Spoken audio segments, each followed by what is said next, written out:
أعوذ بالله السميع العليم من الشيطان الرجيم من الشيطان الرجيم. بسم الله الرحمن الرحيم.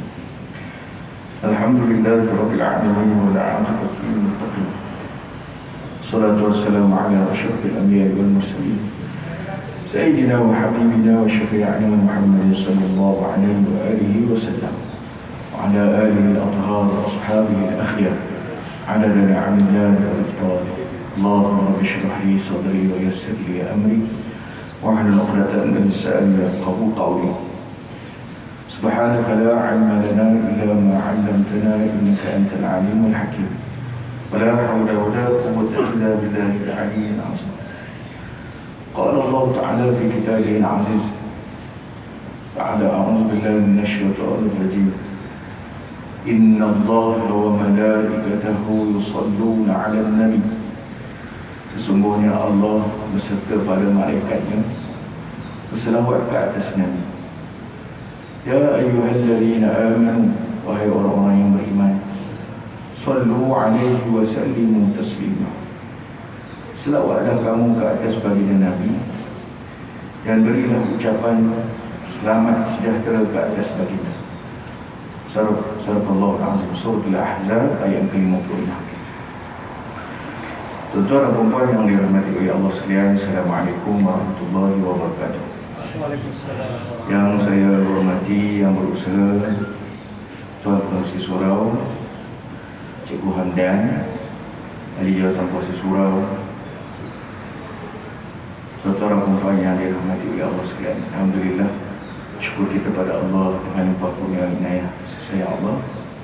Hari ini kita dapat hadir ke rumah Allah, kita dapat solat berjemaah.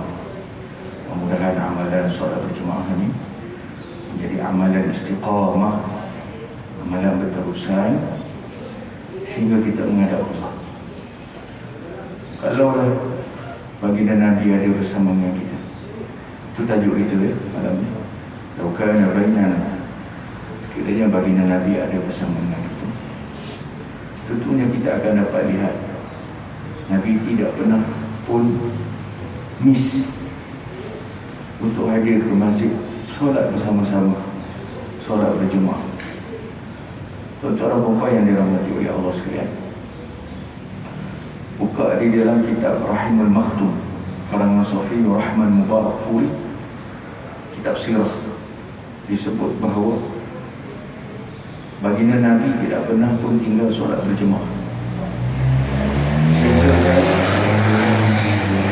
di hujung akhir hidup baginda Nabi sendiri pun, Nabi tetap nak solat, nak menunaikan solat berjemaah.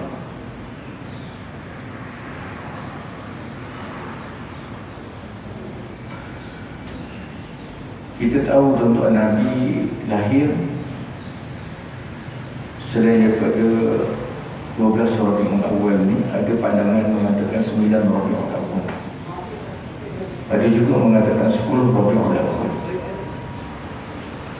Nabi lahir tahun gajah. Berkaitan tentang kewafatan baginda Nabi, itu ittifaq, itu tidak ada perbezaan pandangan para alim ulama, iaitu pada 12 Rabiul Awal, hari Isnin, tahun yang ke-11 Hijriah. Kisah kewafatan baginda Nabi ini yang kita boleh ambil pengajaran tu. 2 minggu sebelum Nabi wafat, Nabi kerap kali sakit, jantung sakit. Satu hari Nabi balik daripada ziarah makam perkuburan Jannatul Baqi' Al-Gharqad. Nabi ditemani seorang sahabat yang bernama Abu Muhayyibah radhiyallahu anhu wa ardhahu. Sayyidina Abu Muhayyibah teman Nabi. Nabi minta kepada beliau supaya memanggil isteri-isteri baginda Nabi. Malam itu juga Nabi nak bagi announcement. Dalam masa yang sama Nabi nak minta permission. Bila isteri-isteri baginda Nabi berkumpul di hadapan Nabi, maka Nabi bagi tahu Nabi mengalami sakit kepala yang bersangatan. Oleh itu Nabi nak request satu permintaan. Sepatutnya malam ni ialah giliran Sayyidatina Ummu Salamah radhiyallahu anha wa ardaha. Tetapi Nabi mohon kepada isteri-isteri baginda Nabi, dalam tempoh terdekat ni Nabi nak duduk di rumah isteri baginda Nabi, rumah yang paling hampir dengan masjid, rumah yang paling dekat dengan masjid. Rumah siapa tuan-tuan? Rumah Sayyidatina Aisyah radhiyallahu anha wa ardaha. Jadi dibahaskan para alim ulama mengatakan bahawa ini membuktikan bahawa Nabi sendiri ajar kepada kita, Nabi tidak pernah pun tinggal untuk menunaikan solat berjemaah. Di hujung akhir hidup baginda Nabi sendiri pun Nabi tidak mahu berenggang dengan rumah Allah. Dan kita tahu contoh rumah Sayyidatina Aisyah tu yang Nabi request pada 28 Safar. 28 Safar nak jumpa dengan 12 Rabiul Awal tu, tempoh dia dalam 2 minggu setengah lah. Dalam tempoh tu tuan-tuan, Nabi berehat di rumah Sayyidatina Aisyah. Rumah itulah rumah terakhir rehat baginda Nabi sallallahu alaihi wasallam sehingga menghadap Allah Subhanahu wa taala. Tuan-tuan, Nabi bagi tahu kepada kita bahawa solat berjemaah ni perkara yang sangat penting. Dalam hidup kita tuan-tuan, 2 benda kita nak kena jaga. Hablum minallah wa hablum minan nas. Pertama, urusan kita dengan Allah. Apa saja urusan keduniaan ni, selama mana patuh syarak, silakan. Tapi dalam masa yang sama, jangan tinggalkan urusan kita di langit. Selama mana urusan kita di langit belum selesai, yakin dan percayalah, apa saja urusan kita di bumi, tentu dia tidak dapat disempurnakan selama mana kita tak selesaikan urusan kita di atas. Yang kedua, urusan kita dengan manusia. Kita bercakap tentang Maulid Rasul, bukan saja kita nak dengar kisah Nabi, bukan saja kita nak dengar kisah perjuangan baginda Nabi, tapi yang paling besar sekali, bagaimana kita nak apply. Bagaimana kita nak apply. Hari ini sudah pun dibenarkan tuan-tuan untuk kita datang ke masjid, datang ke surau dengan kapasiti yang penuh. Alhamdulillah tuan-tuan, mudah-mudahan ya, ini satu peluang untuk kita. Allah dah bagi peluang. Ini peluang kepada kita untuk kita dekatkan diri pada Allah. Kalau dulu Tuan Nazir takut saya, kalau sebut kata SOP ni takut. Sebab apa? Sebab SOP nya 6 orang aja dulu. Sampai dimarah-marah Tok Nazirnya, sampai kena tahan lah kalau naik motor, marah Pak Nazir sebab tutup masjid, tak bagi orang datang masjid. Tu kita kata tahun lepas. Tapi hari ini bila masjid dah dibuka, dia takut juga Nazirnya. Takut apa Ustaz? Takut orang tak datang, takut orang tak ramai. Tuan-tuan dan puan yang mati Allah sekalian, hari ini bila dah dibuka, tuan-tuan ambil peluang ni, ambil peluang ni. Tuan-tuan bayang ya, Nabi, bila Nabi duduk berehat di rumah Sayyidatina Aisyah, maka peluang untuk Nabi datang dan hadir ke masjid itu lebih mudah dan lebih senang. Bila Nabi masuk saja masjid tuan-tuan, Nabi naik, Nabi jadi imam. Rakaat yang ketiga bila Nabi nak naik je tuan-tuan, Nabi jatuh, Nabi gebah. Bila Nabi gebah tuan-tuan, 2 orang sahabat yang apa baginda Nabi letak di belakang. Yang pertama Sayyidina Abdullah bin Abbas radhiyallahu anhuma wa ardahuma. Itu sepupu Nabi. Yang kedua, menantu Nabi Sayyidina Ali karramallahu wajhah, datang ke depan, terus ambil Nabi, letak ke belakang. Siapa yang gantikan imam? Siapa yang gantikan Nabi? Iaitu yang duduk di belakang Nabi. Dan yang duduk di belakang Nabi ini, tuan-tuan, ramai sahabat yang ada. Tak ada sahabat yang berani duduk kat belakang Nabi, melainkan dia seorang saja. Dia sahaja yang berani. Dan dia tadi itu bukan sahaja dia nak duduk di belakang, tapi dia juga dapat blessing daripada baginda Nabi. Bila Nabi sakit saja, Nabi apa? Dialah yang duduk ke depan gantikan Nabi. Sebab tu tuan-tuan, dalam kita solat berjemaah ni, kita kena menguasai ilmu solat berjemaah. Kena tahu selok-belok dan ilmu berkaitan tentang solat berjemaah. Kita pernah solat belakang Tuanku dulu yang Mulia Tuanku Sultan. Tuan-tuan perhatikan, Tuanku Sultan kalau dia solat di mana? Adakah dia solat kat belakang imam? Sebab dia tahu yang belakang imam ni hanya yang layak untuk gantikan imam. Emergency apa berlaku kepada imam, dialah yang akan gantikan. Tuan-tuan, iaitu Sayyidina Abu Bakar As-Siddiq radhiyallahu anhu wa arda. Dan perkara ni lah, tuan-tuan, yang menjadi hujah besar untuk Sayyidina Abu Bakar dijadikan khalifah yang pertama di dalam Islam menggantikan baginda Nabi. Tuan-tuan bayang ya, Nabi baru je wafat waktu duha hari Isnin tahun yang ke-11 Hijriah, pukul, kita kata lebih kurang pukul 11.30 ke pukul 12. Itu tengah hari lah. Dulu tak ada jam lagi kan.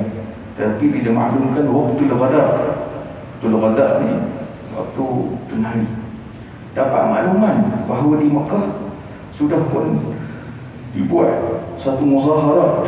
Muzaharat ni kita kata demonstrasi.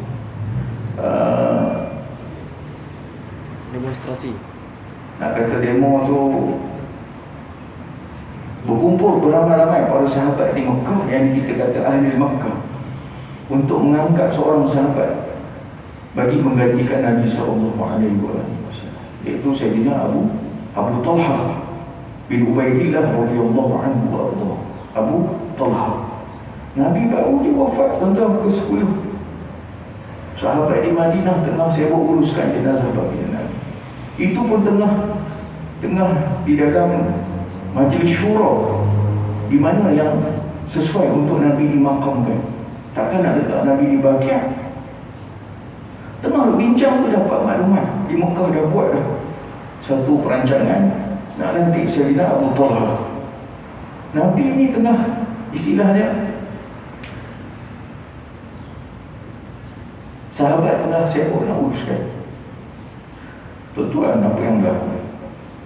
Sayyidina Umar radhiyallahu anhu wa arda, Sayyidina Abi Bakar As-Siddiq, begitu juga Sayyidina Utsman bin Affan radhiyallahu anhu wa arda, Sayyidina Abdurrahman bin Auf radhiyallahu anhu wa arda, Sayyidina Sa'ad bin Abi Waqqas radhiyallahu anhu wa arda, Sayyidina Abu Ubaidah radhiyallahu anhu wa arda, antara sahabat-sahabat yang terus bergegas pergi ke Mekah.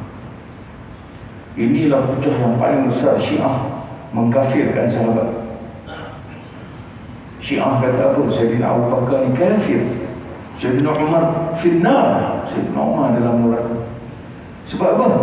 Salah satunya ialah tindakan mereka meninggalkan jenazah Nabi. Sebab bagi mereka kata sahabat-sahabat ni sibuk dengan politik, sibuk dengan urusan dunia. Dan di sinilah para alim ulama bahaskan betapa tingginya siasat maslahah menjaga ummah, maslahah kita menjaga urusan umat Islam dalam menegakkan kalimah Allah. Sehingga kat Sayyidina Abu Bakar, tuan-tuan, siapa tak sayang Nabi? Nak compare sayang Sayyidina Abu Bakar dengan kita, jauh lagi dengan bumi. Nak compare sayang Sayyidina Umar antara sahabat yang tak habis lagi kita kata kesedihan ketika mana Nabi wafat. Adakah Sayyidina Umar tinggalkan jenazah Nabi? Sayyidina Umar tak sayangkan Nabi? Tidak, tuan-tuan. Dari sudut kecintaan para sahabat yang saya sebutkan tadi, mereka lebih cintakan Nabi berbanding dengan kita. Tetapi kenapa mereka terpaksa tinggalkan baginda Nabi? Sebab ini atas nama masalah menjaga ummah. Ketika mana dibahaskan tuan-tuan, debate antara ahli Madinah dengan ahli Makkah, antara hujah besar sehingga menundukkan pandangan daripada penduduk Makkah ialah Sayyidina Abu Bakar lah yang Nabi declare, recognize untuk gantikan Nabi duduk di hadapan solat berjemaah. Bahkan di dalam kitab Sirah An-Nabawiyah Fiqh Sirah karangan Al-Syahid Al-Imam Sa'id Ramadan Al-Buti menyebut Nabi pernah menjadi makmum kepada Sayyidina Abu Bakar beberapa kali, sehingga disebutkan sehingga 12 waktu yang Nabi pernah menjadi makmum di belakang Sayyidina Abu Bakar. Pernah Sayyidina Abu Bakar solat berjemaah, Sayyidina Abu Bakar sedar Nabi ada di hujung sekali baru masuk. Maka Sayyidina Abu Bakar cuba undur tuan-tuan, dapat alamat daripada baginda Nabi untuk Nabi kata teruskan. Tuan-tuan, ini Sayyidina Abu Bakar As-Siddiq. Sebab tu tuan-tuan, kita nak solat belakang imam boleh, tak ada masalah. Tapi apa yang berlaku kepada imam, emergency, kita yang duduk kat belakang itulah yang kena gantikan imam. Orang tanya, Ustaz, tak boleh ke saya nak duduk belakang imam? Belakang imam ni ada sejadah khas lagi, Ustaz. Bukan tak boleh, tetapi kita bagi yang layak dan ahli dia. Dan tuan-tuan, kalau nak duduk di belakang imam tak ada masalah, tapi kena tahu nanti apa-apa berlaku kepada imam, tuan-tuan layak lagi. Tuan-tuan dan perempuan, ingat 5 tahun, bukan 5 tahun, 3 tahun yang lepas, ada khatib tengah baca khutbah, baru 45 dia jatuh meninggal di Masjid Al-Ustaz, Masjid Al-Bukhari, Al-Ustaz tengah khatib tengah baca khutbah, dia tiba kolek. Waktu orang tengah sibuk dalam keadaan terpinga-pinga, tuan-tuan. Akhir ni yang kita kata ilmu bersolat berjemaah ni penting. Dalam keadaan macam tu, kita nak kena alert bagaimana kita nak memastikan solat berjemaah tadi, solat Jumaat tadi tu tidak terputus. Dalam keadaan kita tengah sibuk nak angkat dan sebagainya, kita jangan lupa siapa yang nak gantikan khatib di depan. Alhamdulillah ada seorang imam masjid yang solat di Masjid Al-Bukhari tadi tu, tanpa minta keizinan daripada Nazir, kata Tuan Nazir minta izin dia, saya ganti. Tak ada. Mungkin ketika itu ahli jawatan kuasa masjid pun memang tengah sibuk uruskan lah, dalam keadaan terkejut. Imam tadi tak cakap banyak terus sebenarnya. Ittaqullaha haqqa tuqatih wa la tamutunna illa wa antum muslimun. Ini tentang ilmu, bagaimana kita perlu kuasai di dalam ibadah kita, Jadi tuan-tuan dan puan yang dirahmati oleh Allah sekalian, Nabi bila sedar saja, ketika mana Nabi gebah tadi, Nabi minta supaya dibawa air pada Nabi. Nabi minta satu cawan, tuan-tuan. Macam inilah lebih kurang. Tuan-tuan, kita sambut Maulid Rasul ni, paling kurang kita khatamkan beberapa kitab cerita tentang baginda Nabi. Kita ada kitab Syama'il Muhammadiyah karangan Al-Imam Tirmizi. Kita ada kitab Rahimul Makhtum karangan Safiyur Rahman Mubarakpur. Paling kurang pun kita dapat baca kitab kecil pun tak apa, Qutaib, ya. Kitab Bidayatus Sul fi Tafdilur Rasul karangan Al-Imam Izzuddin Abdul Aziz bin Abdul Salam As-Sulami. Kecil je tuan-tuan kita tu. Imam Izzuddin digelar sebagai Sultanul Ulama. Beliau menyenaraikan 41 kelebihan baginda Nabi, melebihi kelebihan para Nabi-Nabi yang lain. Paling kurang kita khatam. Dalam kitab Syama'il sebut macam mana Nabi berwuduk. Nabi berwuduk satu cawan. Bayangkan Nabi wuduk banyak ni. Kita pergi Mekah tuan-tuan, tabung haji sediakan spray, kan? Ada jemaah kata, Ustaz, spray ini takat umum mulut lepas lah. Kalau nak berwuduk tu susah sikit. Sebenarnya tuan-tuan, Nabi ajar kepada kita, sebelum kita nak menghadap Allah, istilahnya amaran kepada kita, jangan buat dosa di belakang. Ini saya ambil kata-kata untuk guru saya. Sebelum kita nak menghadap Allah, jangan buat dosa di belakang. Maksudnya apa? Jangan membazir air ambil wuduk. Nabi sendiri pun ambil secupa je, maknanya secawan. Okay? Bila Nabi berwuduk, tuan-tuan, Nabi request para sahabat untuk letak balik Nabi di tempat mana Nabi jatuh tadi. Nabi nak solat. Laukana bainana, kalaulah Nabi ada dengan kita, kita akan dapati hubungan kita dengan Allah tu Nabi sangat jaga, iaitu solat berjemaah. Yang kedua, laukana bainana, kalaulah Nabi ada dengan kita, kita akan dapati Nabi tidak pernah berenggang dengan Al-Quran. Kalau yang pertama tadi saya sebut solat berjemaah, yang kedua Al-Quran. Nabi sebut di dalam hadis tuan-tuan, taraktu fikum bi amrayn, aku tinggalkan kepada kamu dua perkara. Idza tamassaktum bihima, sekiranya kamu berpegang dengan keduanya, dan tadillu abadan abada, kamu tidak akan sesat buat selama-lamanya. Yang pertama Al-Quran wa sunnati, Al-Quran dan sunnahku. Tuan-tuan, Allah ciptakan manusia ni, Allah tak tinggal manusia macam tu je. Yang nak menunjukkan bahawa Allah ni maha bijaksana, cerdiknya Allah buat kita, Allah tak tinggal kita. Maksudnya apa? Kalau kata Allah dah buat kita ni, kita kan disebut sebagai ahsan taqwim. Laqad khalaqna al-insana fi ahsan taqwim. Sebaik-baik kejadian. Kita ada akal tuan-tuan yang Allah tak bagi kepada makhluk yang lain. Kalau kata manusia ni dah cerdik kan, ada akal kan, pandai-pandai kau nak ibadat macam mana, pandai-pandai. Nak tertungging ke, terlentang ke, pandai-pandai. Tidak. Cerdiknya Allah tuan-tuan, maha agungnya Allah. Allah dah ciptakan kita, Allah tak tinggal kita. Maksudnya apa? Allah bimbing kita. Cara macam mana Allah bimbing manusia ni? Allah bagi 2M kepada kita. Yang pertama, Allah bagi model.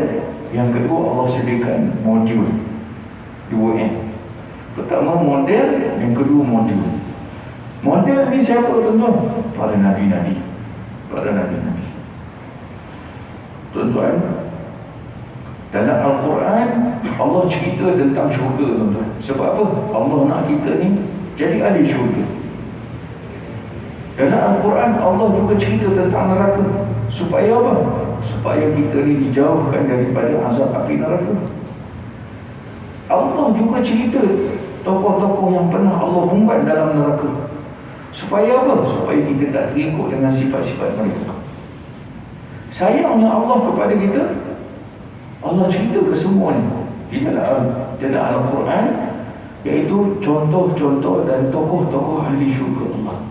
Tuan-tuan perempuan, kita ni asal daripada mana? Kencung, Kelantan, daripada tanah. Ya, Kelantan. Kita asal daripada tanah, betul, ya? Betul. Pada hakikatnya Nabi Adam AS selepas daripada diciptakan oleh Allah, bila abang sebut kata diciptakan daripada tanah, satu hadis daripada Sayyidina Abu Hurairah radhiyallahu anhu. Hadis ini bertaraf hadis hasan sahih, rawahu Tirmizi. Sahabat pernah bertanya kepada Nabi, mata lakan nubuwah, mata lakan nubuwah, wahai Rasulullah, bilakah kamu dilantik menjadi Rasul? Tuan-tuan, soalan ni sahabat tak tahu peristiwa di Gua Hira. Sahabat tak tahu ke Nabi turun daripada Gua Hira, turunnya ayat Al-Quran, Nabi dapat lihat live Sayyidina Jibril alaihissalam. Sahabat tak tahu ke ketika mana sahabat menerima Islam, kronologi sejarah macam mana Nabi dilantik menjadi Rasul. Tapi kenapa sahabat tanya kepada Nabi, mata lakan nubuwah, bilakah kamu dilantik menjadi Rasul? Jawab baginda Nabi, Nabi mendapat lantikan ketika mana bainal adam wal jasad wal ruh. Allah lantik Nabi menjadi Rasul ketika mana Allah nak meniupkan ruh kepada Nabi Adam alaihi salam. Ya Rab, ya Rab. Ni hadis hasan sahih, hadis rawahu Tirmizi. Hadis ni tuan-tuan boleh buka muqaddimah di dalam kitab terjemahan Bidayatus Sul fi Tafdhil Rasul karangan Al-Imam Izzuddin bin Abdul Aziz bin Abdul Salam As-Sulami, menunjukkan betapa tingginya kedudukan baginda Nabi. Nabi Adam baru sahaja nak dicipta, tetapi sudah pun ada di dalam ilmu Allah cerita tentang baginda.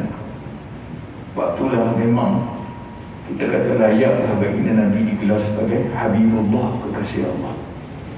Tuan-tuan dan puan-puan yang dirahmati Allah, Nabi Adam dilahirkan, diciptakan daripada tanah. Tempat Nabi Adam ialah syurga. Maksudnya kita semua ni, asal usul kita adalah syurga, dan kita nanti akan balik ke syurga Allah. Ya? Sebab tu sementara kita menumpang atas bumi Allah ni, kita nak kena jaga attitude kita, integriti kita sebagai seorang ahli syurga Allah. Jadi untuk nak kekalkan attitude kita, nak kekalkan macam mana kelakuan kita sebagai seorang ahli syurga Allah, Allah sediakan model, iaitu para Nabi-Nabi. Model ni lah tuan-tuan, untuk kita jadi rujukan, untuk kita ambil sebagai bukan saja rujukan, tetapi segala-galanya disebut oleh Allah. Wa ma atakumur rasul fakhuzuhu wa ma nahakum anhu fantahu. Apa sahaja yang dibawa oleh baginda Nabi, atakumur rasul, apa yang dibawa oleh baginda Nabi kamu, fakhuzuhu, hendaklah kamu pegang dengan kuat. Wa ma nahakum anhu fantahu, apa yang dilarang oleh baginda Nabi, hendaklah kamu jauh. Tuan-tuan dan puan-puan yang dirahmati oleh Allah sekalian, Nabi ketika mana di Mekah, sambung pula di Madinah, Nabi bina sebuah kerajaan Islam. Nabi tunjuk satu model kepada kita bagaimana kita nak apply tuan-tuan dalam kehidupan seharian kita. Nabi ni tuan-tuan, ma min qawlin aw fi'lin aw tiqrarin, apa sahaja percakapan baginda Nabi yang keluar daripada mulut Nabi, apa sahaja fi'lin, apa sahaja perbuatan baginda Nabi, hatta tiqrarin. Ma makna tiqrar? Diam Nabi. Nabi diam pun menjadi hukum. Nabi diam pun menjadi sumber hukum. Sayyidina Khalid ibn Walid radhiyallahu anhu wa ardhahu pernah bawa satu hidangan makanan dhab kepada Nabi. Dhab ni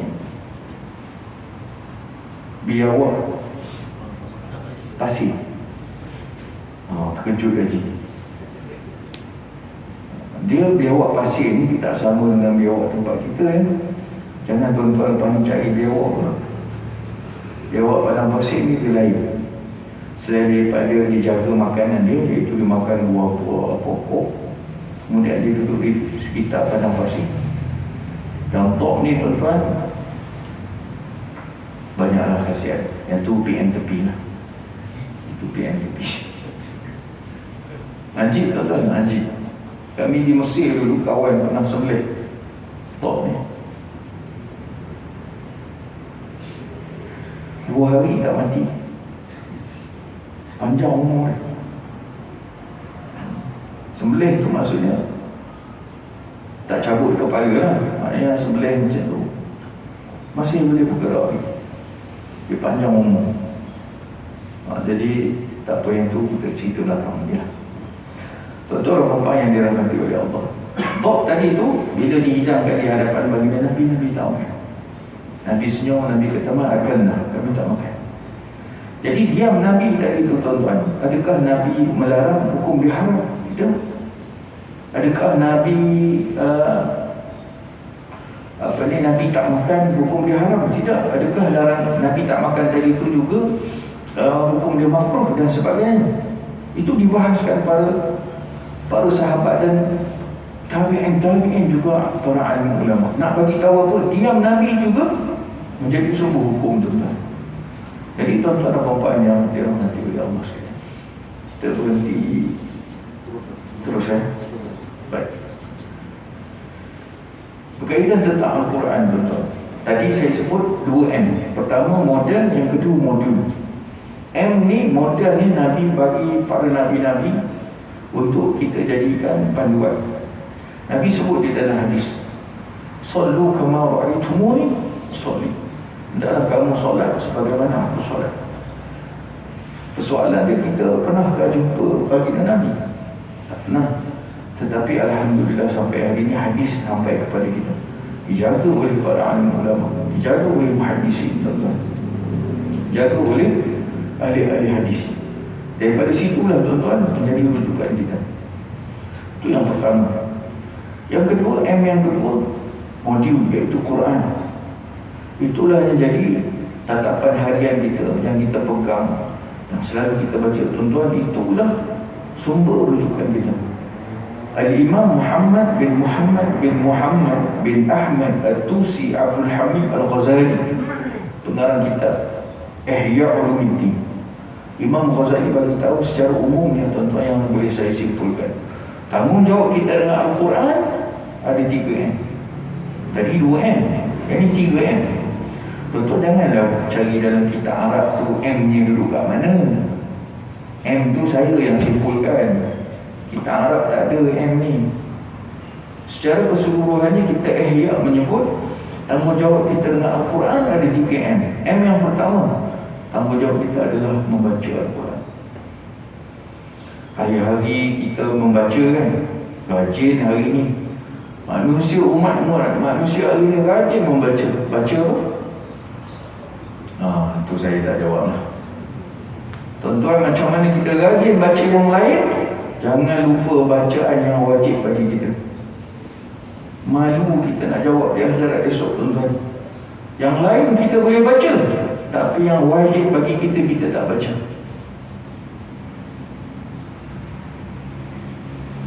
Nabi tuan-tuan tunjuk kepada kita, kalau yang tadi yang pertama saya sebut solat berjemaah, Nabi tak pernah berenggang. Yang kedua, Nabi tak pernah berenggang dengan Al-Quran. Kalaulah kata Nabi ada pada hari ini, kita boleh tengok dua amalan ni Nabi tak pernah tinggal. Solat berjemaah. Hatta Nabi nak wafat esok hari tuan-tuan, Nabi minta sahabat turun papah Nabi masuk ke masjid. Subhanallah wa bihamdih. Kita tahu rumah Sayyidatina Aisyah tu tuan-tuan, hari ini makam Nabi. Kalau kita pergi ziarah Madinah hari ini, makam Nabi itu rumah Sayyidatina Aisyah. Itu tapak asal masjid. Sebenarnya dia kecil dia tuan-tuan. Yang pertama, tuan-tuan lepas ni kalau pergi buat umrah, selain daripada kita beribadah, kita nak kena ada ilmu juga. Ilmu berkaitan sirah, supaya kita pergi itu dalam keadaan ada penghayatan. Tiang pertama sampai tiang yang ke-11 itu tapak asal Masjid Nabawi. Maksudnya rumah Sayyidatina Aisyah, makam Nabi itu bukan masjid. Itu bukan masjid. Sebab tu kalau tuan-tuan pergi Masjid Nabawi, tuan-tuan akan tengok ada 3 tempat yang jadi rebutan, sentiasa crowd. Yang pertama Raudhah, itu totally lah, of course lah, Raudhah min riyadil jannah. Yang kedua tuan-tuan tengok orang-orang Arab ni yang zihaban wa iyaban, yang sentiasa berulang-alik daripada rumah, daripada Korea yang jauh datang semata-mata nak solat berjemaah. Sebab orang tahu kelebihan solat di Masjid Nabawi ni. Man shalla fil masjidi afdal min alf solat. Siapa yang bersusah payah datang ke masjidku untuk solat walaupun 2 rakaat, tapi 2 rakaat tadi itu lebih baik daripada 1000 solat. Bukan 1000 rakaat, Nabi sebut afdal solat, alf solat. Dan Nabi sebut di hujung hadis, Nabi sebut man shalla raka'atayn fil masjidil haram afdal min 100,000 solat. 2 rakaat dalam Masjidil Haram lebih baik daripada 100,000 solat. Bukan 100,000 rakaat. Beza. Kita solat maghrib 3 rakaat, ya, 3 rakaat, tapi satu waktu. Tuan-tuan bayang, yang disebutkan waktu tadi itu 100,000 waktu, bukan 100,000 rakaat. Jadi orang yang datang berulang-alik daripada rumah dia, antara rebutan diorang akan solat dekat kawasan tampak asal Masjid Nabawi. Sebab di situ para sahabat solat, dan di situ Nabi solat. Termasuklah kawasan Raudhah tu. Tempat yang ketiga.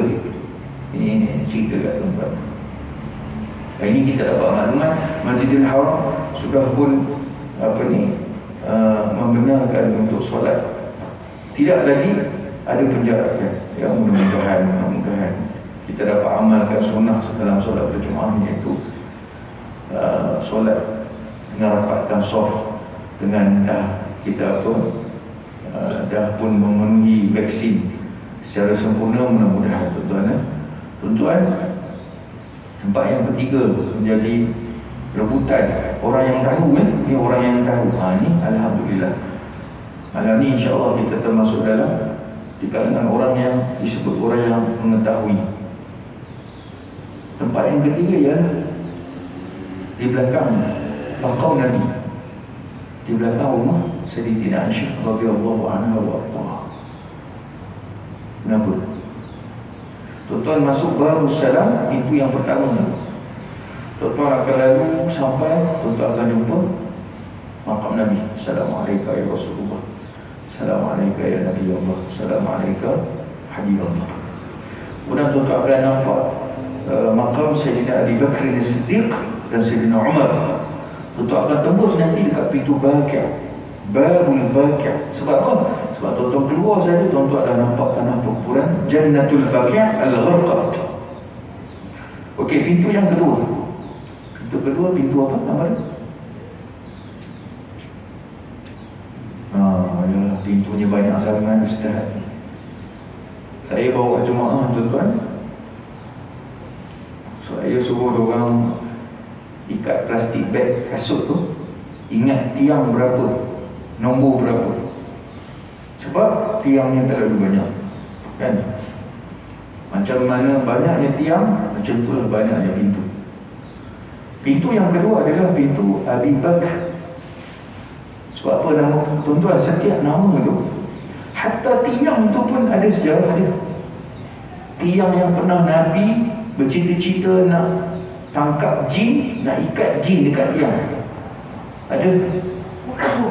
ada satu tiang nama dia tiang Ka'ab bin Malik radhiyallahu anhu wa ardahu. Sebab apa?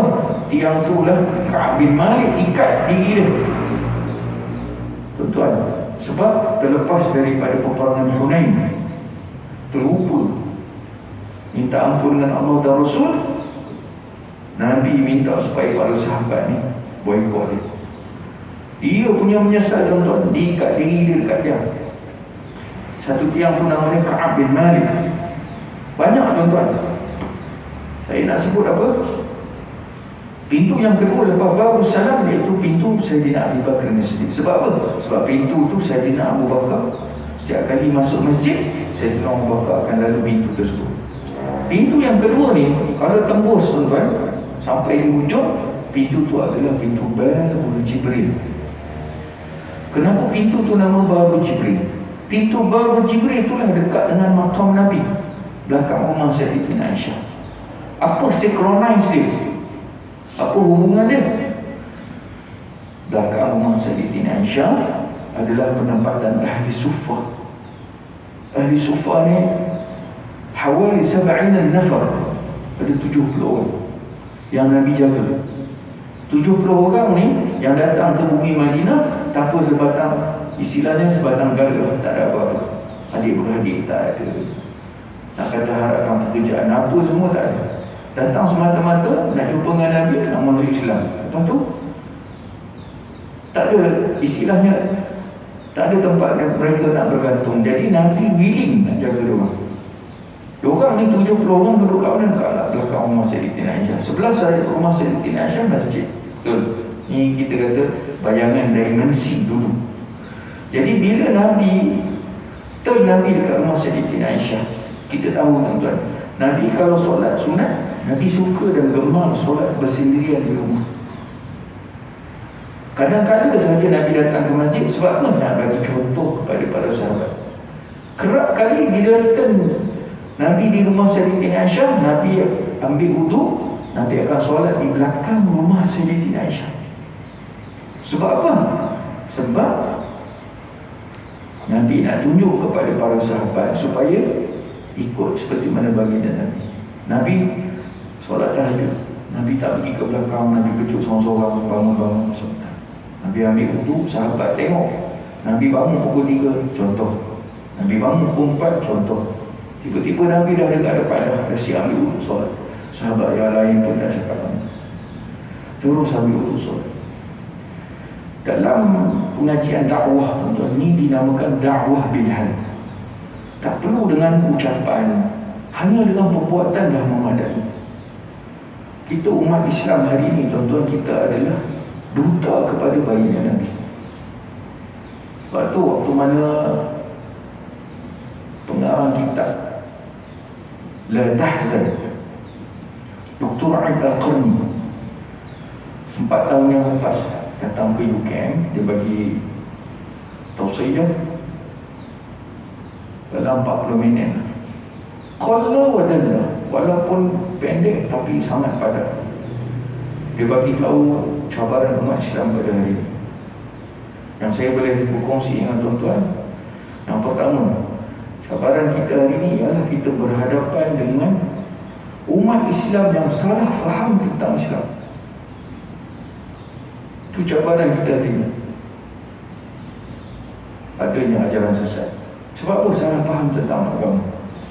Kalau sebelum ni alhamdulillah sudah pun kita kata dapat diselesaikan oleh penguatkuasaan Jabatan Agama Islam Negeri Selangor berkaitan tentang ajaran sesat baru-baru ni, alhamdulillah. Maksudnya dia bercakap tentang mahsyar, dia bercakap tentang syurga, dia juga bercakap tentang neraka, tapi dia salah faham tentang agama. Jadi Dr. Aid Al-Qarni bagi tahu, dengan sebab salah faham ni lah maka lahirlah beberapa kumpulan besar. Antaranya disebut Syiah, antaranya disebut ISIS, antaranya disebutlah beberapa kumpulan yang kita kata yang sedikit sebanyak merosakkan imej agama. Sebab apa? Sebab salah faham tentang agama. Itu yang pertama. Yang kedua dia bagi tahu, cabaran kita pada hari ini adalah kita sebenarnya perlu sedar kita adalah duta kepada baginda Nabi SAW. Kalau kita dengan non-Muslim, tuan-tuan, kalau baik, saya nak bagi tahu tanggungjawab kita sesama Muslim. Kuntum khairu ummah ukhrijat linnas ta'muruna bil ma'ruf wa tanhauna 'anil munkar. Itu jelas. Kita adalah pengajak kepada kebaikan dan penghalang kepada kemungkaran. Itu sesama kita sebut islah. Dan kita sebagai muslim, kita adalah islah dan mad'u kita muslim. Maknanya kita nak to have improvement, ada penambahbaikan dalam keimanan, dalam soal ibadat. Itu sesama muslim kita. Tetapi dengan non-muslim, bukan islah tapi dakwah. Tuan-tuan, dakwah ni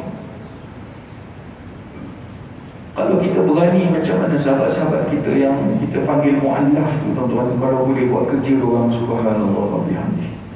Yang kita tengok usaha orang jumpa dengan non-Muslim, rakan-rakan kita Cina, India, ni orang sendiri yang kita panggil mu'allaf tu. Diorang lah yang kita kata ada sesi dialog, kita kata harmoni bersama dengan Cina, India. Dalam beberapa isu kita duduk semeja, tuan-tuan. Contohnya Ramadan, kita panggil wakil daripada agama Buddha, wakil daripada agama Hindu, talk about fasting. Kita kongsi, tuan-tuan. Supaya apa? Di situlah ruang untuk dia tu mengenali Islam. Tuan-tuan, non-Muslim there didn't read the Quran, but they read us. Orang bukan Islam, dia tak baca Quran, tetapi dia baca kita. Sebab apa? Kita lah mewakili agama, kita lah mewakili baginda Nabi SAW. Jadi sebab tu, tuan-tuan, perkara asasnya kita nak kena bentuk peribadi kita dulu. Kita nak bentuk keluarga kita. Mudah-mudahan peribadi kita, keluarga kita dapat memberi kesan kepada komuniti masyarakat, dan komuniti masyarakat tadi itu memberi impak kepada mereka yang ada di kanan dan di kiri kita. Hasil daripada apa? Kuatnya kita berpegang dengan agama. Jadi tuan-tuan dan puan-puan yang tahu sekalian, boleh ke sekali itu tengok? Tak habis lagi 3M tu, baru satu M. Yang pertama, membaca Al-Quran. Orang yang rajin baca Al-Quran ni ma'a safinatil kiramin barara, mereka akan duduk bersama dengan para malaikat. Tuan-tuan, ni saya nak pesan diri saya dan tuan-tuan. Lebih-lebih lagi waktu ketika mana pandemik ni, tuan-tuan. Benda yang kita berpegang sebenarnya ada di dalam sunnah Nabi. Benda yang kita berharap daripada Allah selain daripada kita berdoa. Tentu ada amalan-amalan yang kita kata disebut sebagai amalan pelindung diri. Saya pesan diri saya, tuan-tuan, amalkan bacaan ma'thurah. Kalau tuan-tuan tak boleh baca yang kubra, tuan-tuan baca yang sughra. Ma'thurah. Dalam usurah kita baca ma'thurah. Sebab kita tahu itu adalah selain daripada bacaan baginda Nabi, itu adalah pelindung, ayat-ayat pelindung diri. Antaranya apa dalam ma'thurah, tuan-tuan? Bismillahilladzi la yadurru ma'asmihi syai'un fil ardi wa la fis sama'i wa huwas sami'ul 'alim. Dengan nama Allah aku memohon daripada dia.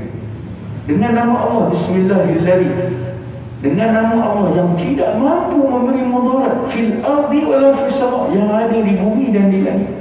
Wa huwas sami'ul 'alim, dan dialah yang maha sami', maha mendengar, dan dia maha mengetahui. Kita minta dengan siapa? Kita minta dengan Allah. Ini kalau kita kata bahasa hari ini ayat pelindung lah. Sama juga ayat yang kedua, doa yang kedua yang kita baca.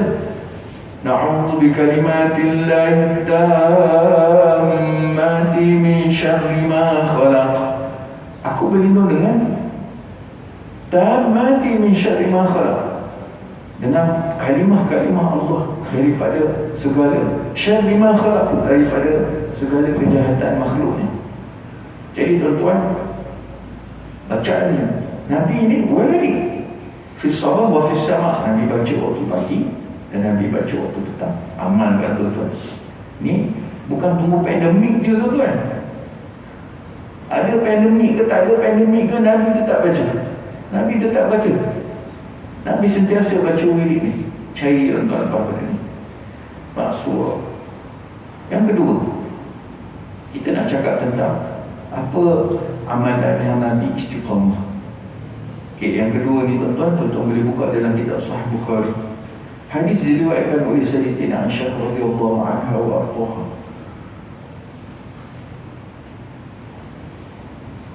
Esok Nabi nak wafat hari Isnin. Maknanya malam ni malam apa? Hari apa? Hari Ahad. Ahad malam Isnin. Ahad malam Isnin tu Sayyidatina Aisyah sebut, al-yawm qabla wafatul Rasul, satu hari sebelum wafatnya baginda Nabi, Nabi telah memanggil aku. Untuk apa? Untuk Nabi mohon supaya diangkat tangan Sayyidatina Aisyah untuk Nabi baca dan Nabi tiup ke tangan Sayyidatina Aisyah. Ini amalan yang Nabi baca sejak daripada sebelum Nabi hijrah ke Madinah. Tuan-tuan, amalan Nabi sebelum tidur, Nabi akan baca 3 kul. Qul huwallahu ahad, suratul Ikhlas. Qul a'udzu birabbil falaq, suratul Falaq, dan suratul Nas, Qul a'udzu birabbin nas. Nabi tiup kat tangan. Kemudian Nabi siapa? Ini amalan istiqamah Nabi daripada Nabi duduk di Mekah. Dan kita tahu tuan-tuan, turunnya Qul a'udzu birabbil falaq, suratul Falaq dan suratul Nas ni sebab Nabi disihir. Terputusnya sihir tadi tu bila Nabi baca dua surah ni, termasuklah Qul huwallahu ahad, dan Nabi baca Qul ya ayyuhal kafirun 4 kul. Semenjak daripada itu tuan-tuan, Nabi tak pernah tinggal amalan ini sampai Nabi hijrah ke Madinah. Berlakunya apa sekala peperangan tuan-tuan tetap Nabi buat. Tuan-tuan bayangkan istiqamahnya Nabi dengan amalan ni. Esok Nabi nak wafat, Nabi baca 3 kul, tapi Nabi tak larat angkat tangan. Nabi panggil Sayyidatina Aisyah. Untuk apa? Minta Sayyidatina Aisyah tolong angkat tangan, letak dekat muka baginda Nabi. Nabi nak tiup. Supaya apa? Sayyidatina Aisyah boleh sapu muka Nabi, tangan Nabi sampai ke bawah. Tuan-tuan, hadis di Rawahul Bukhari, hadis mutawatir. Hari ini orang nak bahas tentang darjah hadis, tentang mutawatir dengan ahad. Sebenarnya tuan-tuan, apa yang berlaku pada hari ini yang viral dan sebagainya, kalau berkaitan tentang agama, sebenarnya tuntutan kepada kita research, kita belajar. Hari ini belajar tuan-tuan berkaitan tentang Al-Quran dan hadis dan sebagainya. Dan janganlah kita dengar satu side saja, kita nak kena dengar dua-dua. Mungkin orang ni cakap, ustaz ni cakap, ada penjelasan dia yang kita tak tahu daripada awal. Mukadimah dia bercakap berkaitan tentang ahad. Memang betul. Yang tidak ada zon ni satu je, mutawatir. Ahad sampai ke bawah semuanya ada zon. Kita bercakap tentang hadis, tak apa tuan-tuan, yang tu nanti belajar lain. Semua ilmu tu di bawah satu kitab atau satu pelajaran namanya mustalahul hadis. Saya nak sebut apa tuan-tuan, hadis ni sangat kuat. Nabi, sehingga kan Nabi nak wafat pun Nabi tak tinggal. Apa dia? 3 kul tadi Nabi tiup katanya. Tuan-tuan, amalkan. Disebut oleh para alim ulama tentang fadilat, kelebihan amalan tersebut. Apa dia kelebihannya? InsyaAllah kuliah akan datang. Apa pun tuan-tuan, 2. Pertama, solat berjemaah. Yang kedua, baca Al-Quran. M pertama, membaca. M yang kedua, memahami Al-Quran. Quran ni bukan panggil tok guru, ustaz datang mengaji, ajar mengaji kita datang ke masjid, kita datang ke surau mengaji tajwid, taranum apa. Tak ada masalah, bagus tuan-tuan. Tetapi kita nak kena tahu juga cara macam mana kita nak memahami Al-Quran. Sebab M yang ketiga tu apa dia? Melaksanakan perintah Al-Quran. M yang pertama, membaca. Macam mana kita nak melaksanakan perintah Al-Quran kalau M yang kedua kita tak buat? Apa dia? Memahami Al-Quran.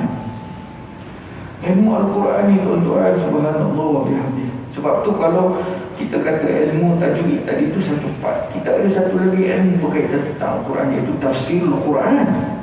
Tafsirul Quran. Kita baca suratul Ikhlas tuan-tuan. Cuba bagi tahu saya tuan-tuan, suratul Ikhlas, Qul huwallahu ahad kan? Saya nak tanya tuan-tuan, dalam suratul Ikhlas tu ada berapa perkataan Al-Ikhlas dalam tu? Kalau kita sebut suratul Baqarah, tentunya ada perkataan Al-Baqarah dalam tu. Kalau kita sebut suratul Fil, alam tara kaifa fa'ala rabbuka bi ashabil fil, ada perkataan fil. Kita kata suratul Qari'ah, Al-Qari'atu mal-Qari'ah, ada perkataan Qari'ah.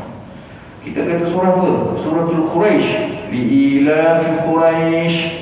Kita kata suratul Duha, wat-duha wal-laili idza saja. Suratul Luqman, walaqad atayna Luqman al-hikmata an yashkur lillah. Suratul Sajdah ada perkataan sajdah, tapi suratul Ikhlas Qul huwallahu ahad Allahus samad lam yalid wa lam yulad wa lam yakul lahu kufuwan ahad. Tak ada. Baik, saya tambah satu lagi. Suratul Fatihah.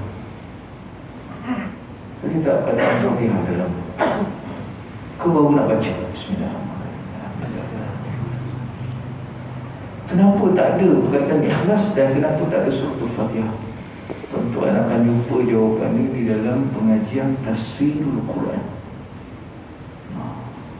Sebab tu kita nak memahami Al-Quran, sebab paling besar ialah yang ketiga melaksanakan perintah Al-Quran. Cerita lepas pada Nabi wafat, tuan-tuan, serombongan sahabat datang jumpa dengan Sayyidatina Aisyah, nak tanya Sayyidatina Aisyah, ma fa'ala Rasul, apa yang Nabi lakukan di dalam rumah yang kami tak tahu. Mohon ibu kepada orang mukmin, iaitu Sayyidatina Aisyah, berkongsi dengan kami. Kalau di luar kami nampak macam mana muamalat Nabi, macam mana solat Nabi, macam mana kelakuan dan akhlak Nabi, tapi kami tak tahu apa yang ada dalam rumah. Maka jawab Sayyidatina Aisyah itu satu perkataan yang pendek saja, tapi merangkumi segala-galanya. Jawapan dia apa? Kana khuluquhul Quran. Kana khuluquhul Quran. Kalau kau nak bercakap tentang akhlak Nabi, perbuatan baginda Nabi, yang boleh Sayyidatina Aisyah bagi tahu tadi, Sayyidatina Aisyah simpulkan akhlak Nabi adalah Al-Quran. Waktu tuan-tuan dan puan yang dirahmati oleh Allah sekalian, cukup sekadar itu daripada saya. Saya mohon ampun dan maaf. Lalu pack jadual. Ini kita dah boleh rentas negeri kan. Lepas tu pula bulan 10, bulan 11 QA nak tutup dah wangnya. So pegawai-pegawai itu mana yang masih ada urusan-urusan yang tertunggak tu kena selesai kan. Saya baru balik daripada Melaka. Lepas Melaka terus pergi ke Negeri Sembilan, dekat je di Seremban 4 hari. Tapi firm, tak firm tuan badan kita. Lepas balik Seremban, terus esok pergi ke Pahang.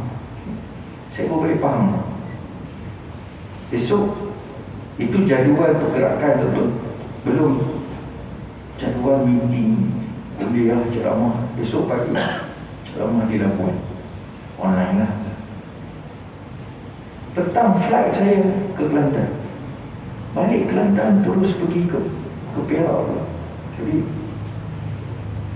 saya duduk dalam kereta seorang-seorang, fikir Allah, nak kata penat, itu SKT kita lah, KPI, Key Performance Index kita, kerja kita. Kalau lah kita penat macam ni tuan-tuan, tapi tak dipandang oleh Allah, tak diambil kira oleh Allah, rugi zaman. Kita biasa dengarkan kerja satu ibadah. Ya, bukan tunggu kita solat sahaja dapat pahala, bukan tunggu kita puasa saja dapat pahala, bukan tunggu kita datang ke surau dan masjid saja dapat pahala. Kita keluar daripada rumah, kita nak mencari nafkah untuk isteri dan anak-anak kita. Semua itu namanya ibadah. Jadi tuan-tuan, selama mana kita boleh bekerja, niatlah kerana Allah. InsyaAllah Allah pun mudahkan urusan. Yang kedua, orang yang rasa kerja dia itu adalah ibadah. Ini saya nak pesan diri saya, ini pesanan untuk diri saya. Orang yang rasa dia buat kerja tadi walaupun depan laptop, walaupun depan PC, walaupun kita kata PDPR, walaupun depan handset dan sebagainya. Orang yang anggap kerja dia itu ibadah, dia tidak akan buat main-main dengan ibadah. Maknanya apa? Dia tidak akan buat main-main dengan kerja dia. Di situlah ada nilai integriti, di situlah ada nilai jujur dan amanah. Sebab apa? Kita tahu kerja itu tu nilainya dia adalah ibadah dan pahala.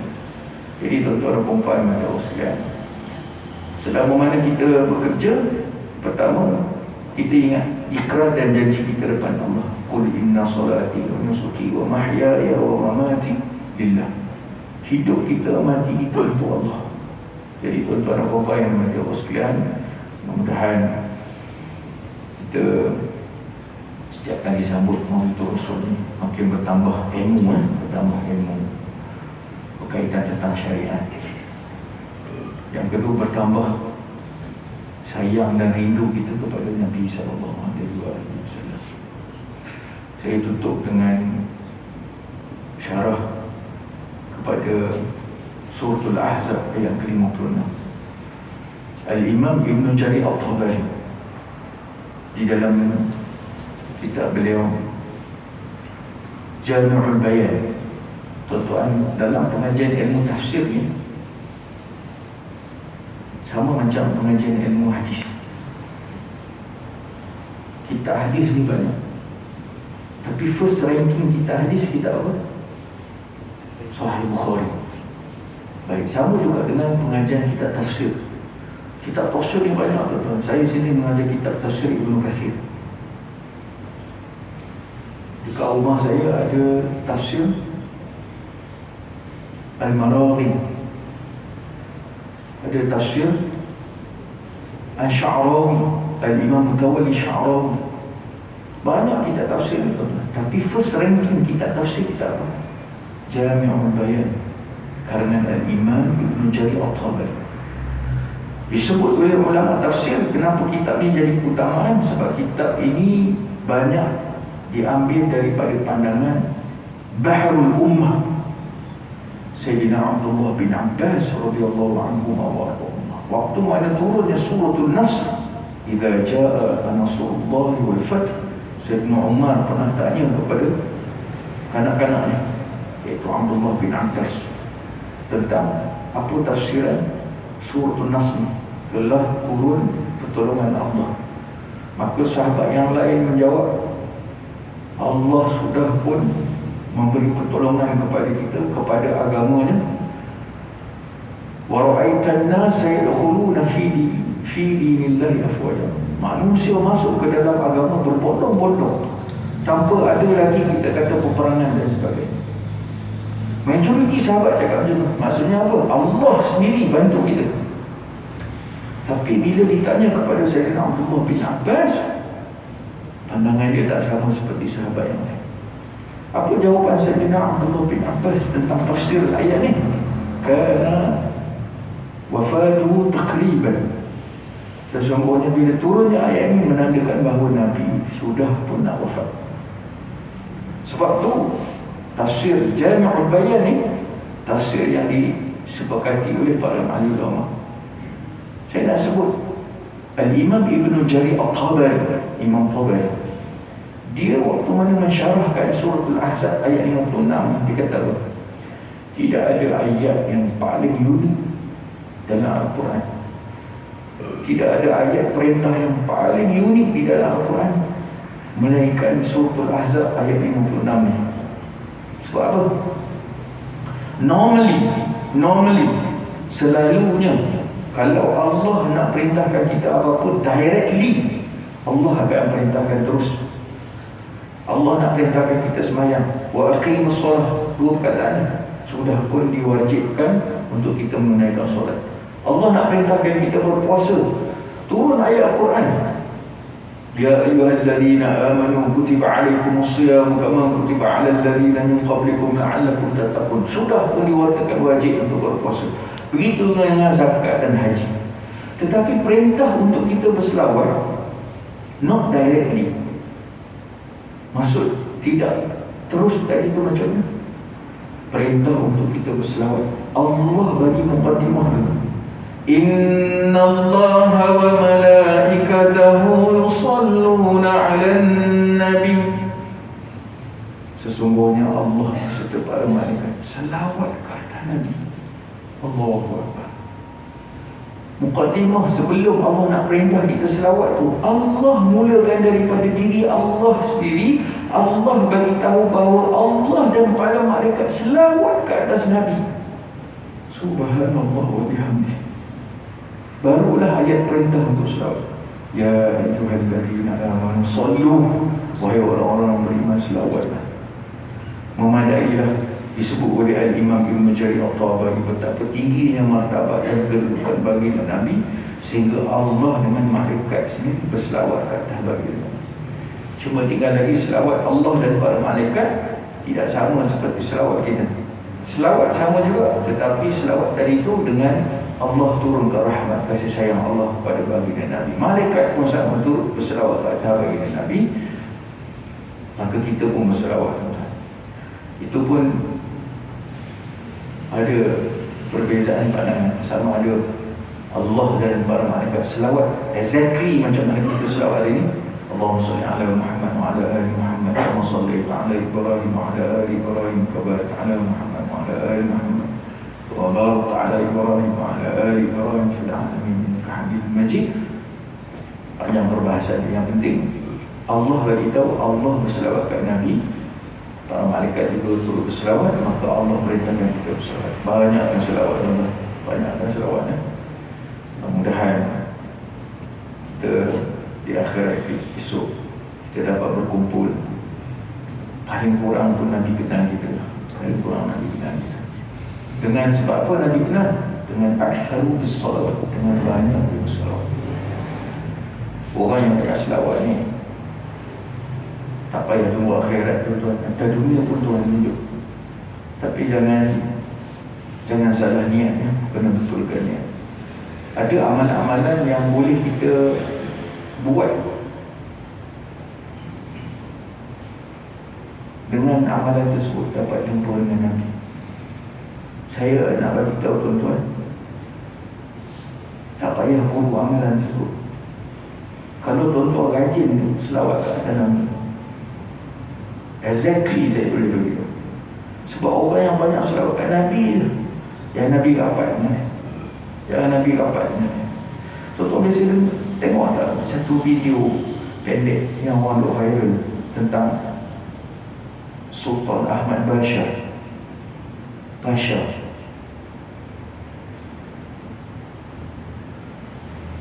Itu Sultan terakhir bagi kerajaan Bani Osmaniyah sebelum jatuh kepada Kamal Atatürk. Sultan Hamid. Kan satu hari ada orang datang jumpa dengan dia, nak minta dia bayarkan hutang.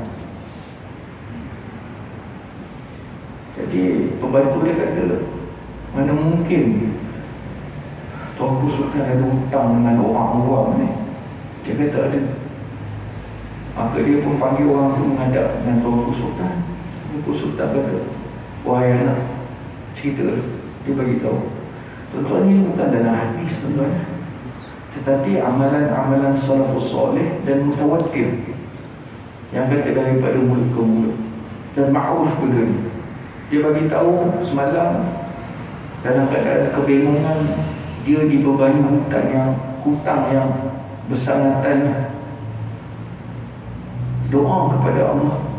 Satu malam dia mimpi jumpa dengan Nabi. Tuan-tuan, mimpi ni dia tak boleh jadi dalil lah. Ini kita kata personal. Kau lah kata ustaz saya semalam jumpa dengan Nabi, Nabi pesan, minta maaf saya sebut lah, Nabi pesan kena istiqamah pakai hand sanitizer contoh. Tak boleh buat dalil. Itu untuk personal kita boleh. Dan sebenarnya cerita tentang Nabi ni yang kita mimpi personally, cerita rumah tangga pun kita diminta supaya berhati-hati cerita pada orang. Ini lebih daripada rumah tangga ni tuan-tuan. Cerita hubungan kita dengan Allah dan Rasul. Tapi nak bagi tahu apa tuan-tuan, orang tadi tu doa pada Allah, malam tu mimpi jumpa Nabi. Nabi pesan kepada dia, kau minta hutang tu balik kepada Sultan Hamid. Sebab apa? Semalam dia lupa selawat kepada aku 200 kali. Siapa yang tahu Sultan dia selawat kepada Nabi? Melainkan dia je yang tahu. Jadi orang hamba Allah dia datang jumpa dengan Sultan Hamid, dia bagi tahu, Nabi minta supaya aku ni ambil hutang aku dengan kau. Sultan Hamid ni tak cakap banyak, ambil bagi dia. Dia tanya lagi, Nabi kata apa? Dia pun ambil lagi. Tuan-tuan, benda ni dah ada dalam video pendek tu.